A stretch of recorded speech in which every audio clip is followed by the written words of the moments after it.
بسم اللہ الرحمن الرحیم۔ السلام علیکم خواتین و حضرات۔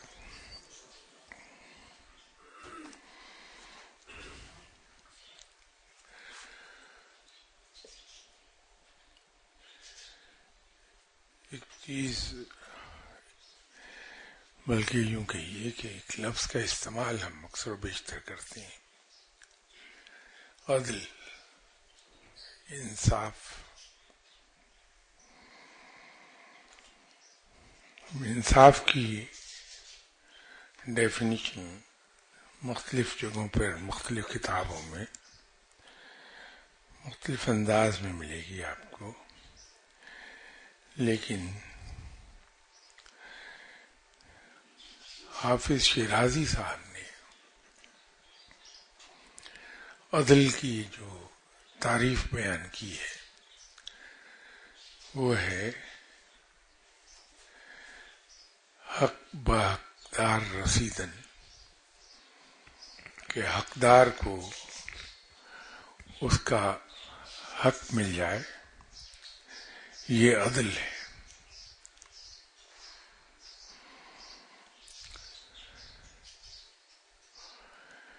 ہم اپنی جسم اور روح کے ساتھ عام طور پر عدل کر نہیں پاتے۔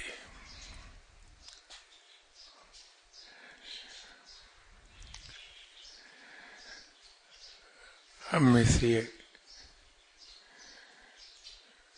جو مجھ جیسے گناہگار لوگ ہیں، ہماری توجہ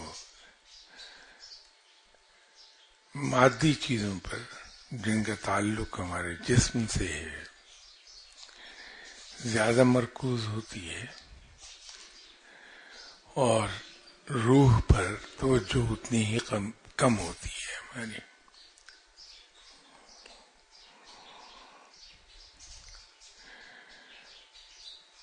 مولانا روم کا کہنا یہ ہے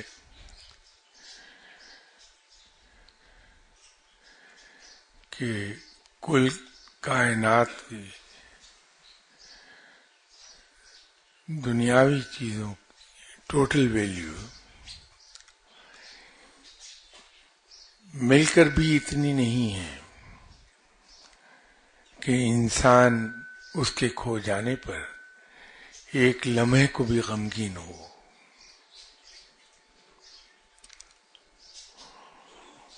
اور مولانا روم ہی کا فرمانا یہ ہے کہ مادی چیزوں کو مادی جسم کے حوالے کر دینا چاہیے۔ مراد اس سے یہ ہے مولانا روم کی کہ جو دنیاوی چیزیں ہیں ہماری، دنیاوی معاملات جو ہیں، اس کو ہم اپنے جدوجہد اور محنت کے حوالے کر دیں اور نتیجہ رب کے، تو انسان رنج و غم سے دور ہو جاتا ہے۔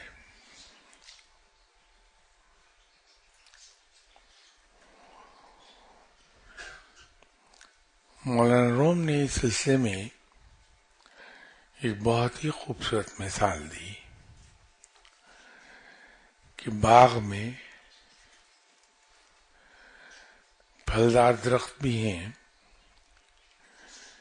پھول بھی ہیں، اور ان پھولوں کے ساتھ کانٹے ہیں اور کانٹے دار جھاڑیاں بھی ہیں۔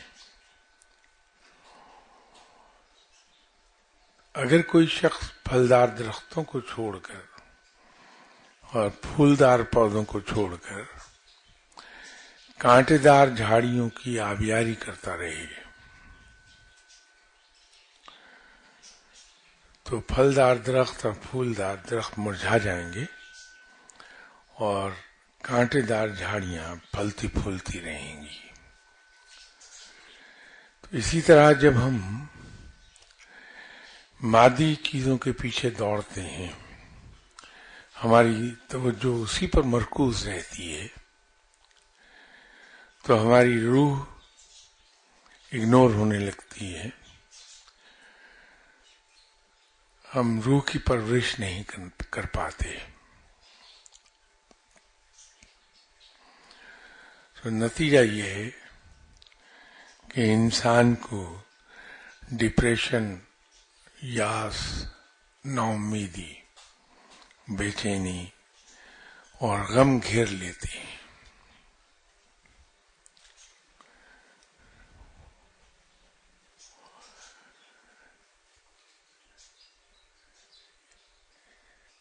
مادی چیزوں اور روح کے ساتھ انصاف اگر ہم کرنا چاہیں تو امام غزالی نے جو دل کی 10 آلائشیں بیان کی تھی کہ انسان اگر اپنے دل کو ان 10 آلائشوں سے پاک کر لے تو قرب الہی کا سفر طے ہونے لگتا ہے. تو ان 10 آلائشوں میں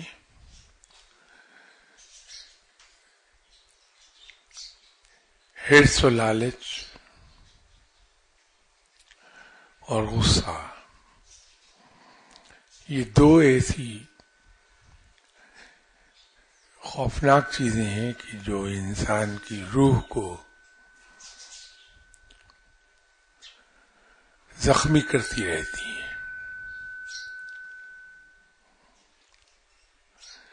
تو اگر ہم کسی طور اپنے جسم کو،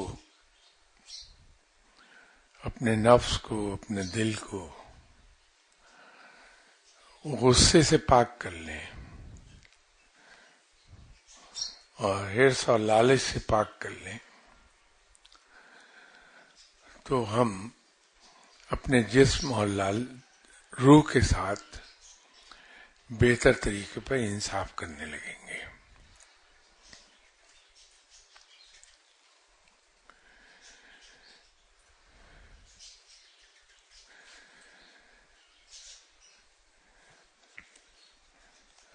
ہم میں سے سبھی لوگ اس چیز کے متمنی رہتے ہیں کہ ہمیں رب مل جائے، لیکن ہمارا مسئلہ یہ ہے کہ ہمیں خواہش تو یہ ہوتی ہے کہ ہم کراچی پہنچ جائیں، لیکن ہم سڑک وہ پکڑتے ہیں جو ہمیں پشاور لے جائے.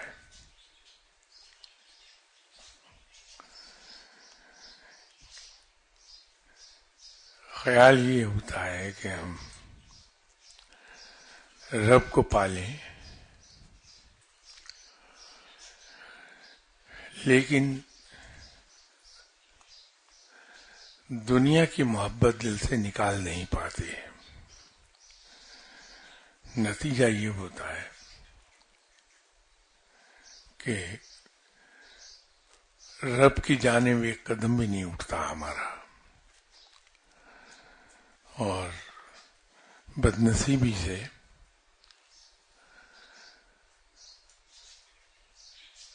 ہم پر دنیاوی اغراض غالب آئی ہوتی ہیں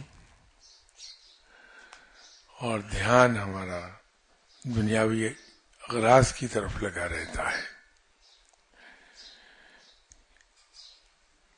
ہم نے کوئی بھی کام کرنا ہو، چاہے دنیاوی ہو یا روحانی، اس میں بنیادی اہمیت توجہ کو حاصل ہے. جس طرف ہم توجہ مرکوز کر دیں گے، جس طرف ہم زیادہ توجہ دیں گے، اسی ایریا میں ہمیں کامیابی حاصل ہوگی. تو اگر کہیں انسان کو پراپر گائیڈنس نہ مل رہی ہو اور اس کا گائیڈ اسے ہاتھ سے پکڑ کر اس راہ سے لے نہ آئے، تو پھر ہو یہ جاتا ہے کہ ہم رب کو پکار رہے ہوتے ہیں لیکن ہمیشہ کسی غرض سے، کوئی نہ کوئی دنیاوی غرض ہماری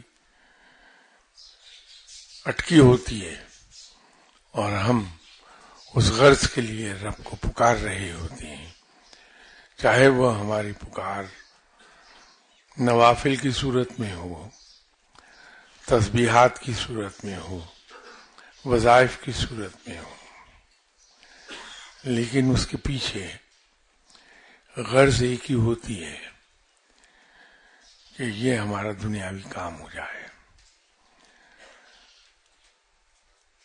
مزے کی بات یہ ہے کہ ہم رب سے دعائیں مانگتے ہیں تو اگر کہیں ہم دعا بآواز بلند مانگیں تو اپنی دعا کو خود ہم سنیں، اس پہ دھیان دے دیں۔ جو دوسرے لوگ بیٹھے دعا مانگ رہے ہیں،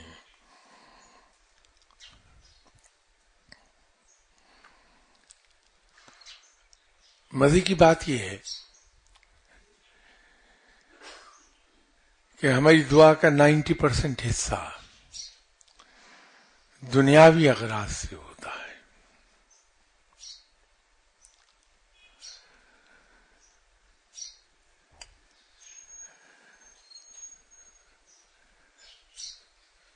یہ بات ظاہر کرتی ہے کہ at the back of our mind یا ہمارے لاشعور میں کیا چیز اہم ہے، ہم کس چیز کو اہم سمجھ رہے ہیں، تو ہم بے خیالی میں وہی کچھ رب سے مانگتے ہیں۔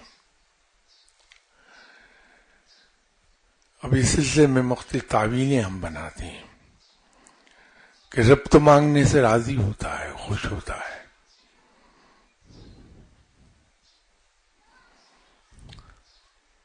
بالکل صحیح ہے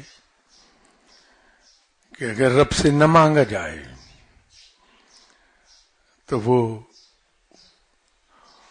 اس کی خفگی کا سبب بن جائے گا۔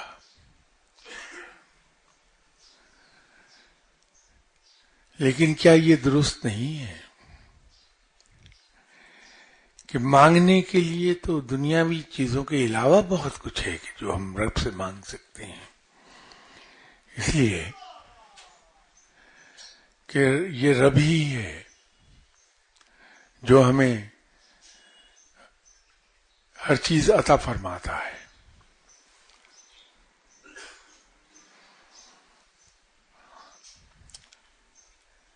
اگر یہ راز ہماری سمجھ میں آ جائے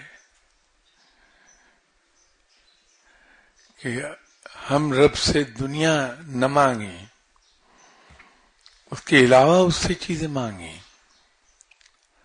تو دنیا از خود حاصل ہو جاتی ہے۔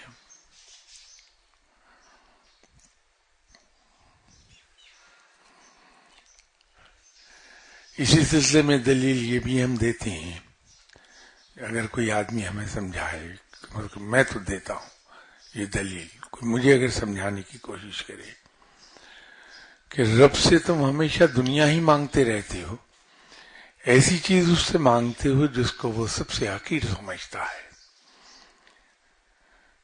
یہ دنیا اور مال دنیا رب کی نظر میں انتہائی حقیر ترین چیز ہے، تو جس کو وہ سب سے حقیر سمجھتا ہے میں اس سے وہی مانگتا ہوں۔ تو میں دلیل فوری طور پہ یہ دیتا ہوں کہ صاحب وہ دعا تو دیکھیے کہ ہم نے رب سے کیا مانگا کہ ہماری دنیا بھی آسن کر دے اور آخرت بھی آسن کر دے، اور اس میں دیکھیے دنیا پہلے ہے، آخرت بعد میں ہے۔ میں یہ فوراً دلیل دے دیتا ہوں۔ اگر سامنے والا انسان بہت زیادہ بامروت نہ ہو تو چپ نہیں رہے گا، بلکہ وہ فوراً مجھ سے ایک کاؤنٹر کوشچن کر دے کہ یہ جو ہم اللہ سے کہتے ہیں کہ یا اللہ ہماری دنیا بھی حسین کر دے، اور آخرت بھی. تو کیا یہ راز ہم سے پہلے والوں پر نہیں کبھی کھلا تھا؟ کیا یہ راز کبھی ہمارے اسلاف پر آیا نہیں ہوا تھا کہ کامیاب دنیا تو بنتی ہی صرف مال و زر سے ہے، دولت سے. وہ رب سے یہی دعا مانگتے رہے، لیکن اپنے معاملات کو دنیا میں اس طرح سے چلایا کہ ان کی دنیا بھی خوبصورت ہو گئی اور آخرت بھی. دنیا کا لفظ پہلے اس لیے اس میں آتا ہے دعا میں کہ ہماری آخرت کا دار و مدار اس دنیاوی زندگی پر ہے. اگر ہم نے اس دنیاوی زندگی کو اس طرح سے گزار لیا جس طرح رب ہم سے چاہتا ہے، تو اس کے نتیجے میں دنیا تو خوبصورت ہوگی ہی ہوگی، لیکن آخرت بھی ہماری سنور جائے گی.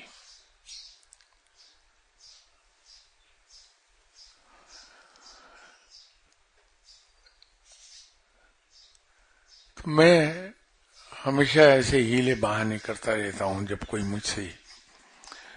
مجھے یہ سمجھانے کی کوشش کرے کہ رب سے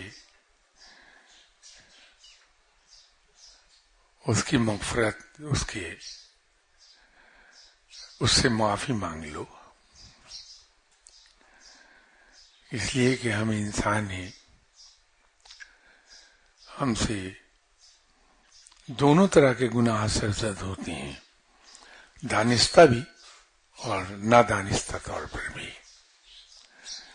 جو نادانستہ گناہ ہم سے سرزد ہو جاتے ہیں وہ ہمارے علم میں آتے ہی نہیں ہیں. تو سب سے سیف راستہ یہ ہے کہ رب تعالی سے ہم دیدہ دانستہ اور غیر دانستہ دونوں طرح کے گناہوں کی معافی مانگ لیں. تو دیکھیے، مانگا رب سے میں نے. پھر ہم انسان ہیں، ہم سے غلطیاں بھی ہوتی ہیں، خطا بھی ہوتی ہے، اور ہم سے کوتاہی بھی ہو جاتی ہے. تو اگر میں نے رب سے تینوں چیزوں کی معافی مانگ لی کہ یا اللہ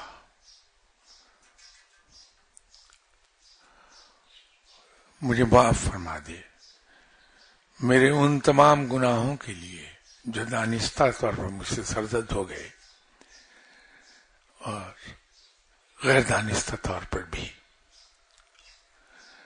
میری خطاؤں کو معاف فرما دے، میری کوتاہیوں کو سے صرف نظر کر لے. تو یہ سب مانگ رہا ہوں اس سے میں.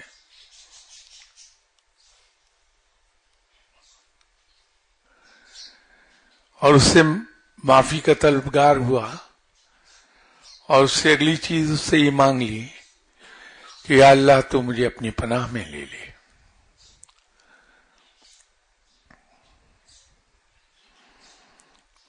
یا اللہ میں تجھ سے تیری پناہ مانگتا ہوں، شیطان کے شر سے بھی اور اپنے نفس کے شر سے بھی. تو میری مدد فرما کہ میں ان دونوں سے محفوظ رہ سکوں. سب مانگ رہا ہوں میں اس سے. میں اس سے اگر یہ کہتا ہوں کہ یا اللہ تو مجھ پر رحم فرما دے، میں اس سے مانگ رہا ہوں، اس کا رحم مانگ رہا ہوں. میں اس سے اگر یہ کہتا ہوں کہ یا اللہ تو مجھ پر اپنی رحمتیں نازل فرما دے، تو یہ بھی اس کے سامنے ہاتھ پھیلا رہا ہوں میں.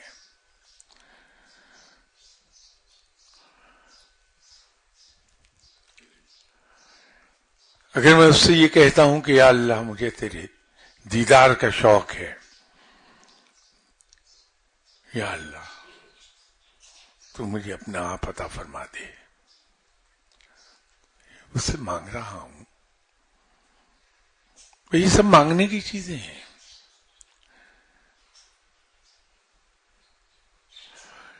تو اگر رب نے میرے اوپر رحم فرما دیا تو میں بچ گیا سب چیزوں سے. میری تمام کوتاہیاں اور میرے تمام گناہ میں ان سے بچ گیا اس کی سزا سے کہ میں نے اس کے سامنے سرنڈر کر دیا ہے. کیونکہ جب میں نے اس سے رحم مانگا تو میں نے رب کے سامنے ایک بات کا اقرار کیا کہ یا اللہ میں خطا کار ہوں، میں خطاوار ہوں. میں ڈیفینڈ نہیں کر رہا اپنے گناہ کو، بلکہ میں اس کا اقرار کر رہا ہوں کہ یہ سچ ہے کہ میں خطا کار ہوں. رحم مانگ کر ایک تو یہ میں نے اس کے سامنے اقرار کر لیا، کیونکہ گناہ سے زیادہ عذر گناہ قابل گرفت ہو جاتا ہے. تو جب انسان سیدھا کہہ دے کہ غلطی ہو گئی مجھ سے، معافی چاہتا ہوں،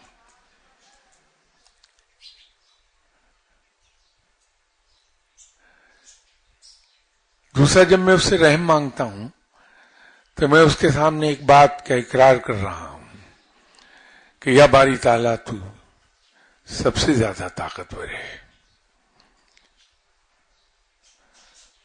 میں اتنا ہی کمزور ہوں. کیونکہ رحم صرف کمزور مانگتا ہے اور رحم طاقتور سے مانگا جاتا ہے. تو نہ کہتے ہوئے بھی یہ سب میں اقرار کر رہا ہوں رب کے قوی ہونے کا اور اپنے کمزور ہونے کا. اور اس سے جب میں رحم مانگ رہا ہوں تو میں اس کے سامنے سرنڈر کر رہا ہوں. تو جو ہتھیار ڈال دے اس کو کچھ کہا نہیں جاتا. تو صرف ایک چیز مانگی اس سے میں نے، رحم. در حقیقت میں نے اس کے سامنے تین چیزوں کا اقرار کر لیا ہے. اور جب میں اس سے اس کی رحمت مانگ رہا ہوں اور رب میرے اوپر رحمت کر دے، اس لیے کہ وہ ہے ہی رحیم و کریم، تو مجھے دنیا کی بہترین چیزیں عطا ہو جائیں گی، آخرت کی بہترین چیزیں عطا ہو جائیں گی. اس لیے کہ میں تو اس سے اس کی رحمت کا خواستگار ہوں، اسے اس کی رحمت مانگ رہا ہوں. تو جس کو وہ بہترین سمجھتا ہے پھر وہ مجھے وہ عطا کرے گا. تو رب کے نزدیک جو چیز بہترین ہے وہ واقعی بہترین ہوگی، پھر اس میں کوئی شک نہیں ہوگا.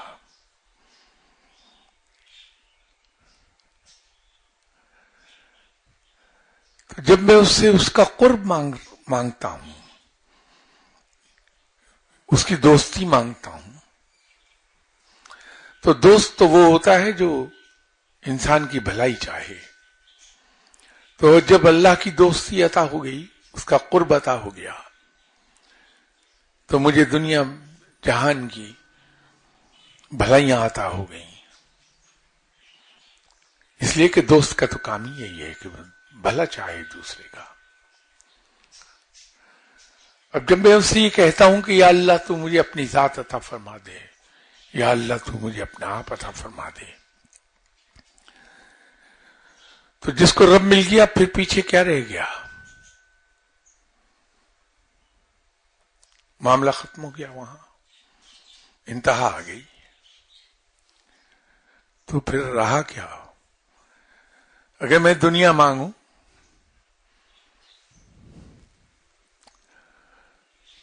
تو دنیا تو خرچ ہو جائے گی، چوری ہو جائے گی، ضائع ہو جائے گی. تو میرے ہاتھوں میں کیا رہا؟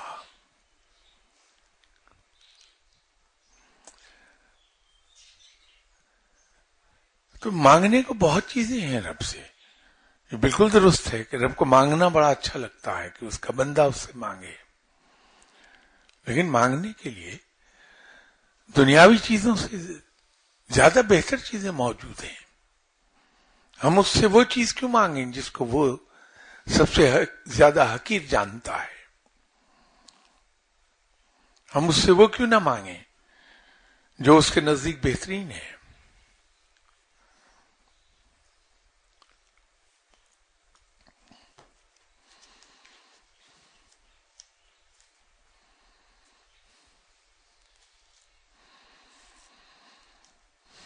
یہ کچھ سوالات ہیں.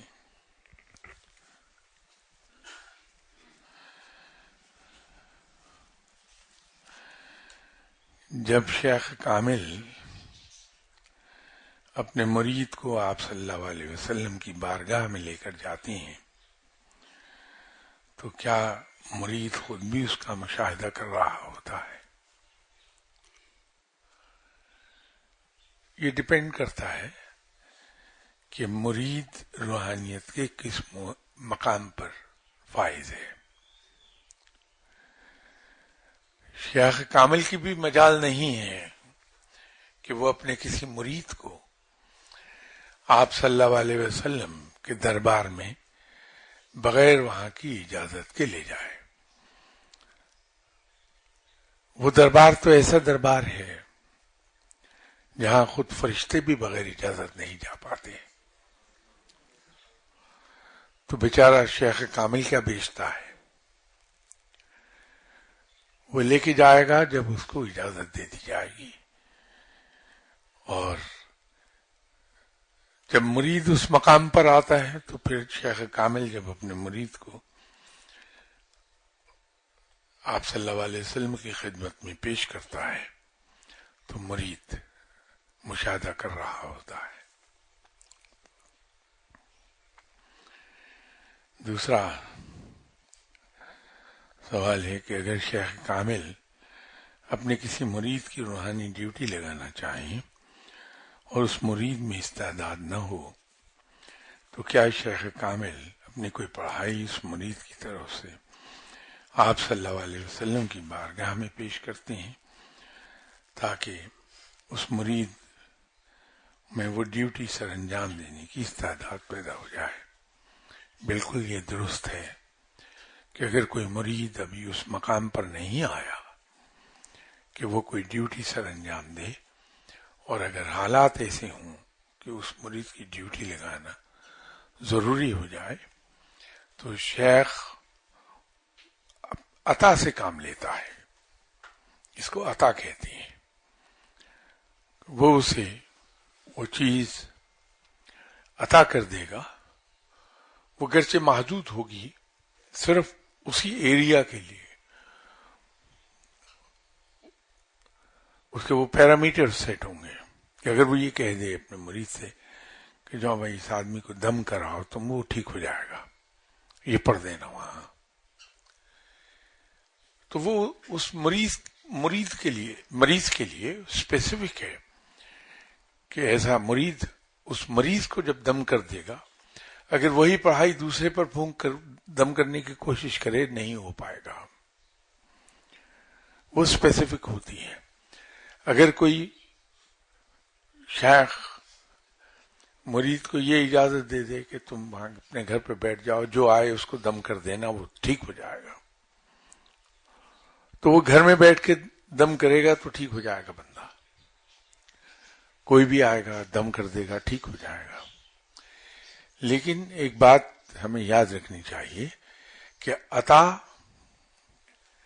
استعمال سے کم ہوتی چلی جاتی ہے. جیسے آپ کا بینک بیلنس ہے، آپ کا بینک بیلنس ہے، اس میں جمع کچھ نہیں ہو رہا، لیکن آپ اس میں سے وڈرالز کیے جا رہے ہیں، تو ایک وقت آئے گا کہ وہ بیلنس آپ کا زیرو ہو جائے گا وہاں.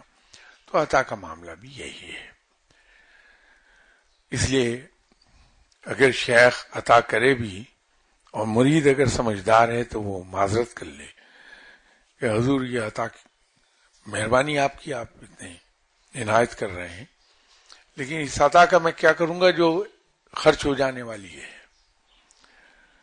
تو مجھ کو تو ایسی پڑھائی دیجیے جس پہ میں محنت کروں، وہ دن بدن بڑھتا چلا جائے معاملہ.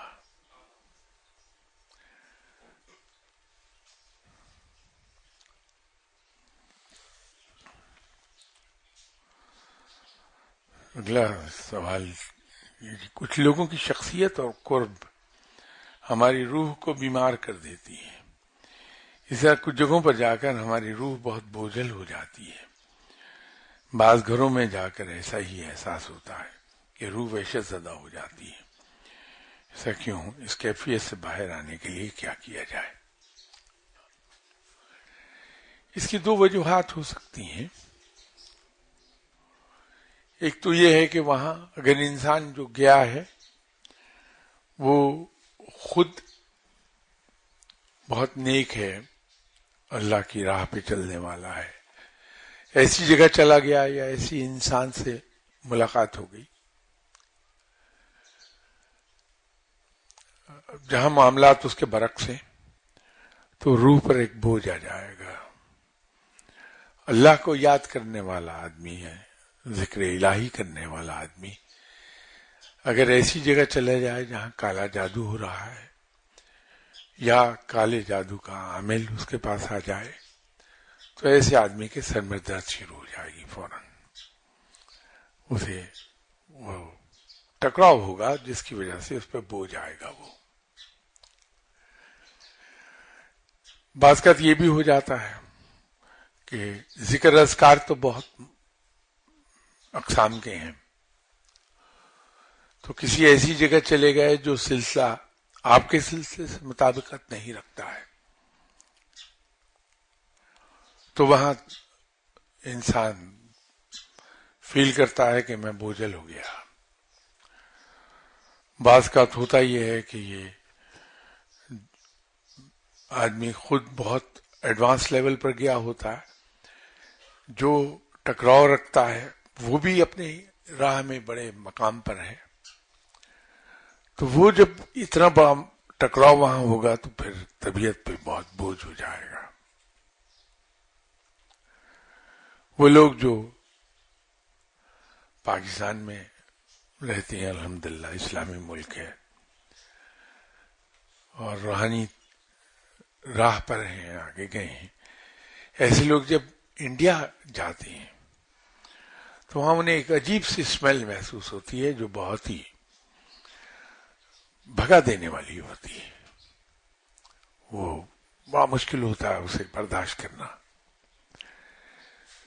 تو جو لوگ بہت ایڈوانس لیول پر ہیں روحانی طور پر، ان کی آنکھوں پر پٹی باندھ کے ہوائی جہاز میں بٹھا دیں، جو ہی ہوائی جہاز انڈیا کے بارڈر میں داخل ہوگا انہیں وہ اسمیل آئے گی، وہ آپ کو بتا دیں گے کہ ہم انڈین ٹیریٹری میں داخل ہو گئے ہیں.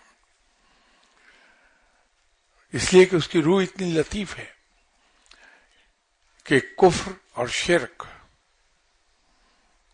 کو برداشت نہیں کر پا رہی اس میں.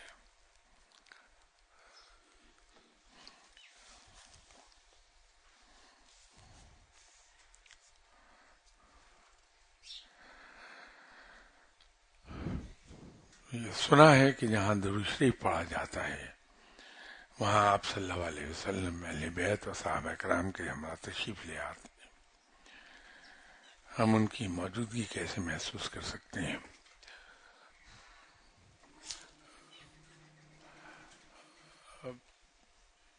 جہاں درود شریف کثرت سے پڑھا جاتا ہے، جگہ پاک صاف ہے، خوشبو وہاں سلگائی گئی ہے، تو وہاں عام طور پر آپ صلی اللہ علیہ وسلم تشریف لے آتے ہیں. اس کا احساس ہمیں دو طریقے سے ہو جاتا ہے کہ وہ جو لوگ وہاں درود شریف پڑھ رہے ہیں وہ روحانی طور پر کیسے ہیں. تو اگر تو روحانیت میں کافی آگے گئے ہوئے ہیں تو باقاعدہ اناؤنسمنٹ سن لیں گے وہ کہ آپ صلی اللہ علیہ وسلم کی تشریف آوری سے پہلے اناؤنسمنٹ ہوتی ہے، نہیں تو خوشبو آ جائے گی، محسوس ہو جائے گا. اگر روحانی طور پر بہت ہی لو لیول پر ہے تو ایک دم سے انہیں احساس ہوگا اس جگہ رونق بڑھ گئی ہے، روشنی پھیلی ہے، وہ جگہ روشن دکھائی دینے لگے گی زیادہ. تو اس سے پتہ چل جاتا ہے کہ آپ صلی اللہ علیہ وسلم کی تشریف آوری ہوئی ہے.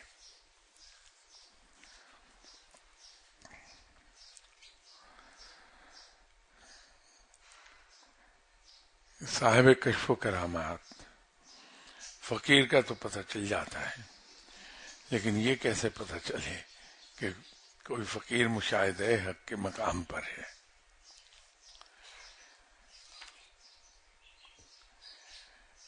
یہ مزے کا سوال ہے۔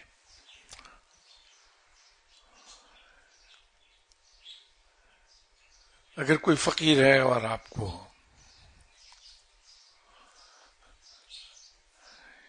یہ پتہ چلا کہ یہ تو صاحب کشف و کرامات ہے،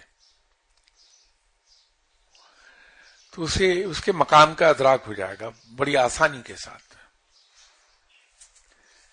جب فقیر گفتگو کرتا ہے اگر تو اس کی گفتگو کا محور کشف و کرامات ہے تو سمجھ لیجئے کہ روحانیت کے ابتدائی درجات پر ہے وہ، اس لیے کہ یہ کشف و کرامات تو ابتدائی سٹیج ہے روحانیت کی۔ اگر وہ حق کی باتیں کرتا ہے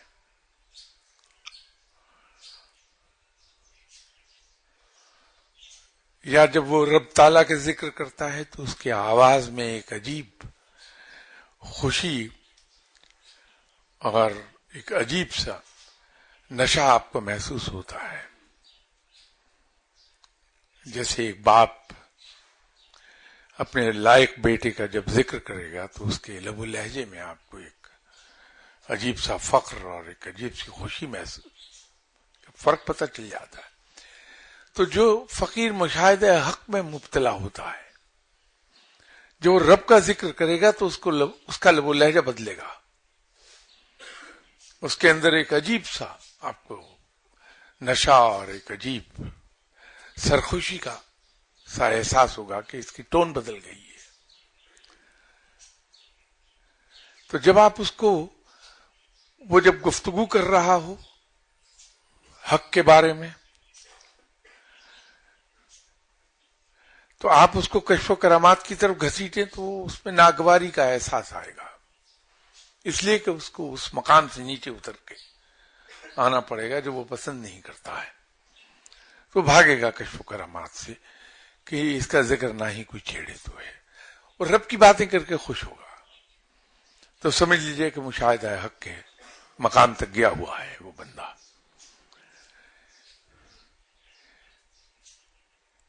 اسی طرح فقیر سے آپ دعا کے لیے کہیے، جو مشاہدہ حق کے مقام پر گیا ہے اس سے دنیاوی دعاؤں کے لیے کہیے تو الجھے گا وہ، چونکہ اللہ کا بندہ اسے دعا کا کہہ رہا ہے، وہ اسے ڈانٹ تو نہیں سکتا، اسے منع نہیں کر سکتا، اس لیے کہ پھر وہ کنجوس کہلائے گا اور کنجوس پر رب کی لعنت ہے۔ تو وہ دعا سے انکار تو نہیں کرے گا، لیکن دعا کے نام سے ہی الجھنے لگے گا، اس میں ایک اس کے فیس سے آپ کو پتہ چلے گا کہ، تو دعا کرانے والے کو بھی وہ حق کی بات کی طرف لے جانے کی کوشش کرے گا،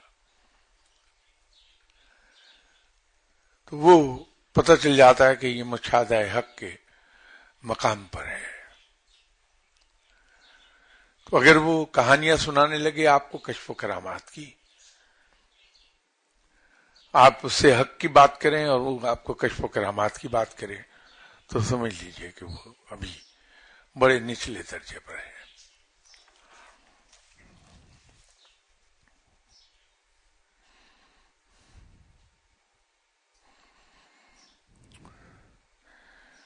یہ کہ کسی ولی اللہ کو جب کوئی روحانی اسائنمنٹ دی جاتی ہے تو اس کی تکمیل کا دورانیہ کیا وہ ولی اللہ خود طے کرتا ہے؟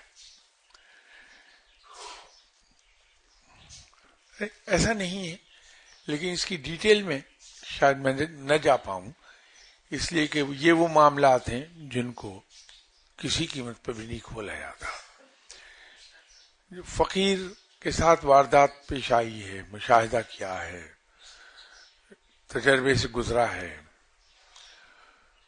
وہ شروع میں بتانے کی اس کی بھی اجازت نہیں ہوتی، لیکن جب فقیر ایک خاص مقام تک اوپر چلا جائے تو لوگوں کو انسپائر کرنے کے لیے کہ لوگ راغب ہوں ادھر کو، اس کو اجازت ہو جاتی ہے کہ ایک حد تک، یہ میں خاص طور پہ زور دے کے عرض کرنا چاہتا ہوں کہ ایک حد تک اس کو بیان کر دے، اس حد سے آگے نہیں بیان کرے گا وہ، تاکہ لوگ انسپائر ہوں اور ادھر کو آ جائیں۔ لیکن یہ جو ڈیوٹی کے معاملات ہیں کہ ڈیوٹی کی نیچر کیا ہوتی ہے، یہ جو تکوین ہے، اس کے جو معاملات ہیں اس کو بیان نہیں کرے گا فقیر، نہ اس کو اجازت ہے۔ تو میں اتنا تو کہہ دیتا ہوں کہ نہیں، ہر چیز طے شدہ ہے، فقیر اس میں دخل نہیں دے سکتا، اس لیے کہ فقیر تو شروع ہی کہ اسٹیج پر جانے کے لیے اس نے کاف سے شروع ہونے والے الفاظ اپنی ڈکشنری سے ختم کر دیے، تو تبھی تو وہ آگے بڑھ پایا کہ اس نے اپنے مرشد کے ساتھ پہلے وہ ختم کیے، کیوں، کب، کیسے، کس طرح، تو تبھی تو مرشد کی باتوں پر آنکھیں بند کر کے عمل کرنے لگا، تو اس کی منزلیں طے ہوئی۔ تو جب اتنے بڑے مقام پر آ گیا ہے وہ، تو پھر وہ کس طرح سے یہ کاف سے شروع ہونے والے الفاظ کو دوبارہ اپنی ڈکشنری میں لے آئے گا؟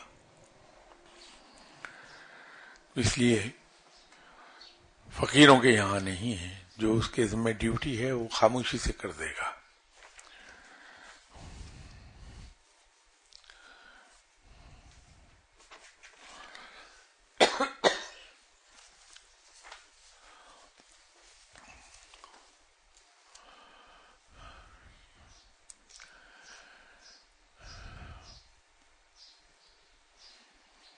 جب آپ صلی اللہ علیہ وسلم کی مجلس میں زندہ اولیاء اللہ کی حاضری ہوتی ہے تو کیا اولیاء اللہ اس وقت حالت استغراق میں ہوتے ہیں یا مکمل ہوش و حواس میں؟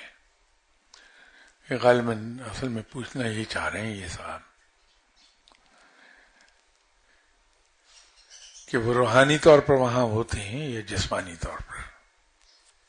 وہ روحانی طور پر ہوتے ہیں۔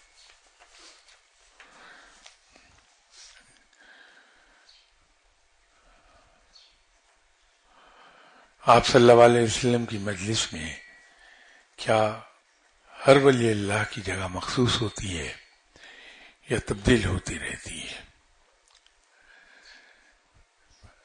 محترم، پہلی بات تو یہ ہے کہ ہر ولی اللہ اس مجلس میں نہیں جا سکتا ہے، یہ چیدہ سلیکٹڈ اولیاء کرام ہیں جن کو اجازت ہوتی ہے کہ اس محفل میں حاضری دے پائیں، چند ہی خوش نصیب ہیں یہ۔ ان میں کچھ ایسے بھی ہیں جو دنیا سے جا چکے ہیں اور کچھ زندہ لوگ ہوتے ہیں۔ جو ان کی سینیارٹی بڑھتی ہے، مقام بڑھتا ہے، تو ان کی سیٹ کلوز ہوتی جاتی ہے آپ صلی اللہ علیہ وسلم کے۔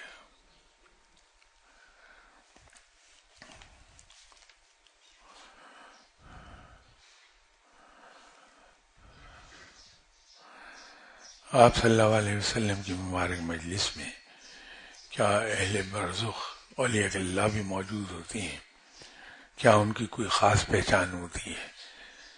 خاص پہچان نہیں ہے، وہ تو باقاعدہ پہچانے جاتے ہیں کہ یہ جناب حضرت علی کرم اللہ وجہ ہیں، یہ جناب حضرت پیران پیر غوث الاعظم دستگیر ہیں، یہ بابا فرید ہیں، تو پہچانے جاتے ہیں۔ تو نشانی کیا؟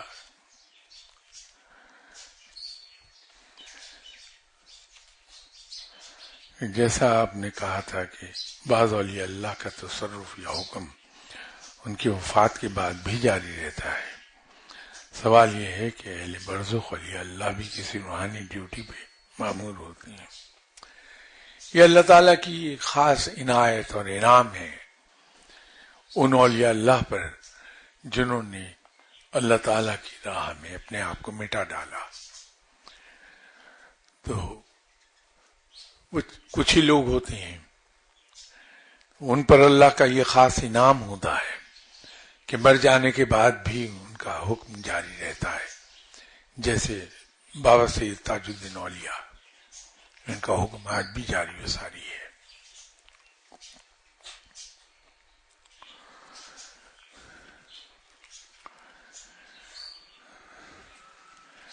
جن زندہ بزرگ کی زیارت سے خلق خدا کو فائدہ ملتا ہے، ان بزرگ کی دنیا سے جانے کے بعد اگر ان سے رجوع کیا جائے یا ان کے مزار پر حاضری دی جائے تو کیا ان سے اسی قدر فائدہ و برکت حاصل ہوتی ہے یا اس سے کم یا زیادہ.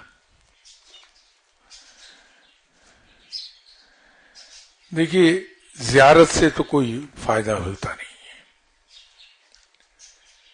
ہاں، البتہ ایک انداز سے فائدہ ہے کہ اگر کسی بزرگ کو دیکھنے سے رب یاد آ جائے اور ان بزرگ کو دیکھ کر انسان انسپائر ہو نیکی کی راہ پہ چلنے کے لیے، تو یہ فائدہ ضرور ہے دیدار سے. ورنہ اصل فائدہ تو یہ ہے کہ جو کچھ وہ بزرگ تعلیمات دے رہے ہیں، پھیلا رہے ہیں، ایک تو اس علم کو حاصل کیا جائے، پھر اس پر عمل کیا جائے. تو بہت فائدہ ہے. اصل فائدہ تو یہی ہے کہ انسان کو علم مل جائے اور اللہ یہ توفیق بخش دے کہ اس علم پر عمل کر لیا جائے، تو صحیح فائدہ وہ ہے.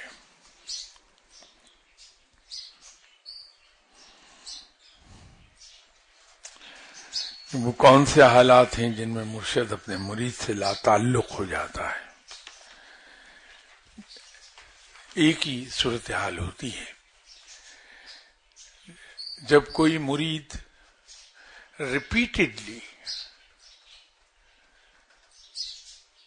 ان تعلیمات کے خلاف چلنے لگے جو وہ دے رہا ہے اس کا مرشد اسے.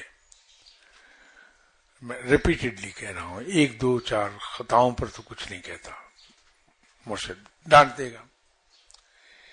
لیکن جب بار بار تنبیہ کرنے کے باوجود مرید ان تعلیمات کے برعکس کام کرے جو وہ دے رہے ہیں تو مرشد پھر لا تعلق ہو جاتے ہیں.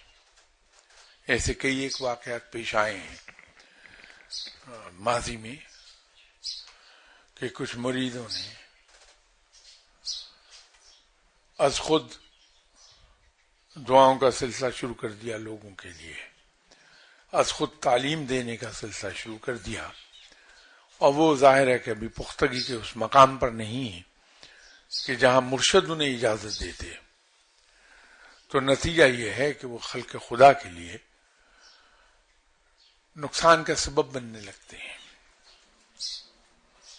یا خلق خدا گمراہ ہونے لگتی ہے، بھٹکنے لگتی ہے.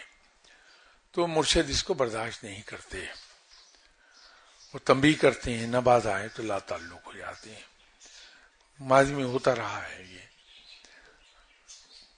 پھر اکثر تو یہ ہوا کہ مرید کو بھی ہوش آ گئی کچھ عرصے کے بعد، جب مار پڑنی شروع ہوئی تو وہ اپنے مرشد کے پاس چلے گئے، جا کے معافی مانگ لی. مرشد چونکہ بڑے لوگ ہوتے ہیں، وہ مرشد ہو ہی وہ سکتا ہے جو ذہنی اور دلی لحاظ سے بڑا ہو، تو معاف کر دیتے ہیں، تربیت دوبارہ شروع کر دیتے ہیں.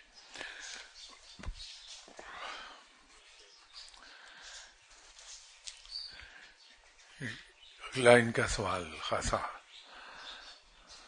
تفصیل طلب ہے، اور آپ کا ٹائم ختم ہو گیا، میں مزید ٹائم نہیں لوں گا.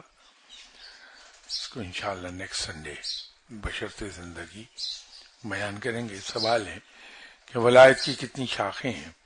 کہا جاتا ہے کہ حشرات الارض پرندوں کو دانہ ڈالنے اور پانی پلانے سے بھی ولایت کی ایک کلندری لائن مفت میں مل جاتی ہے. آپ کا کیا خیال ہے بھائی؟ اگر یہ مفت ہاتھ آتی ہوئی چیز کا مجھے پتا ہوتا تو میں تو پہلا آدمی ہوتا کہ بغیر محنت کے ولایت مل جائے تو میں ادھر کو بھاگتا. یہ معاملات اور ہیں، یہاں عقل سے نہیں پہنچا جا سکتا، یہاں صرف جذبے سے جاتا ہے بندہ. تو اس پہ انشاءاللہ اگلی اتوار بات کریں گے. میں معافی چاہتا ہوں، میری آواز نکل نہیں رہی، شاید آپ لوگوں کو بات سمجھنے میں دقت آئی ہو آج، اس کے لیے میں معافی چاہتا ہوں. انشاءاللہ بشرط زندگی اگلی اتوار ملاقات ہوگی. السلام علیکم.